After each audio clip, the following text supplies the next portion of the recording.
Կառավարությունն այսօր հաստատեց Հրազդանի կիրճում հանգստի գոտի կառուցելու նախագիծը։ Քաղաքապետ Տիգրան Ավինյանի հաղորդմամբ Արաքիր վարչական շրջանում գտնվող 5,4 կիլոմետր երկարությամբ հատվածում արդեն իրականացվել են բնապահպանական եւ մշակութային ուսումնասիրություններ։ Օրենսդրական փոփոխություններից հետո տարածքը կստանա հատուկ պահպանվող գոտու կարգավիճակ։ Ծրագիրը ներառում է կիրճի բարեկարգման ընդհանուր ծրագիր, նոր լանդշաֆտ եւ ճարտարապետական լուծումներ, հարմարավետ զբոսայգի, հանգստի գոտիներ, սպորտային միջոցառումների անցկացման հարթակներ, կինոդիտման վայր, ինչպես նաեւ սրճարան, որը կդառնա սոցիալական շփումների կենտրոնը կիրճում եւ նմանատիպ ենթակառուցվածքի կարիք այնտեղ կար եւ բազմաթիվ կիրճում սպորտով զբաղվողների նաեւ պահանջն ու խնդրանքներ սա։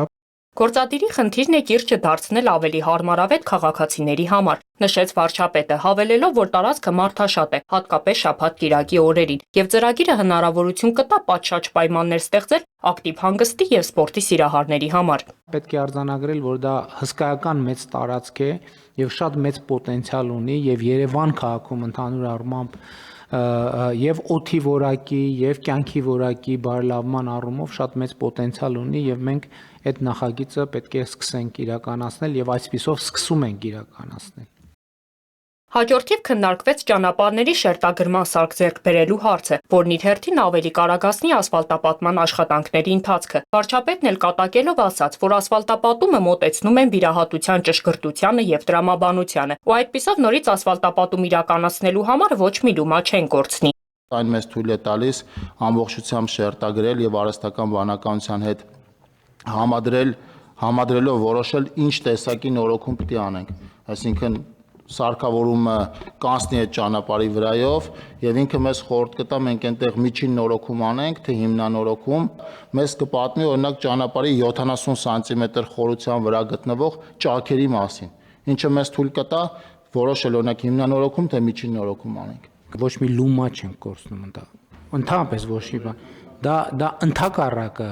ձեռք ենք բերում, որովհետև այդ ավել փողը, որ մենք տալիս ենք, դա նշանակում է, որ հաջորդ նորոգման համար մենք շատ ավելի ուշ ենք փող ծախսելու եւ հետեւաբար շատ ավելի քիչ ենք ծախսելու։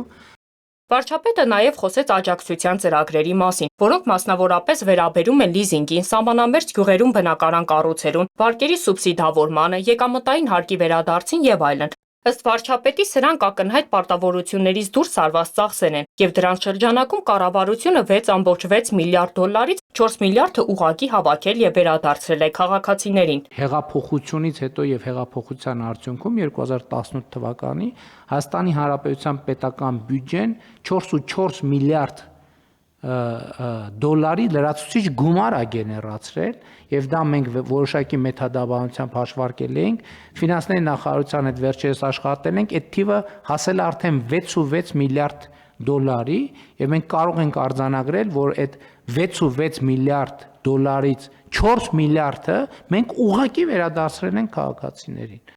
Հաստատվեց նաև գյուղատնտեսական անտոկոս վարկի ծրագիրը, որից կարող են օգտվել գյուղացիական բոլոր տնտեսությունները։ Էկոնոմիկայի նախարարի խոսքով յուրաքանչյուր շահառուին տրամադրվող վարկային սահմանաչափը 1-ից 2 միլիոն դրամ է։ Ամբողջ տոկոսադրույքը կսուբսիդավորի կառավարությունը, բայց ծրագրի պայմանն է, որ տոկոսադրույքը պետք է լինի առավելագույնը 14%։ Նշենք, որ ծրագիրը նախատեսված է 2026-ից 2027 թվականների համար։ Վարկի մարման ժամկետը մինչև 3 տարի է։ Եվ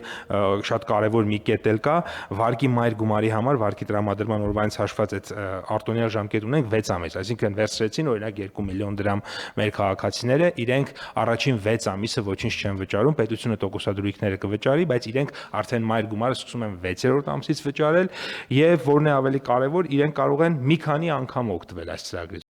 Շանթ հեռուստաընկերություն, Հորիզոն։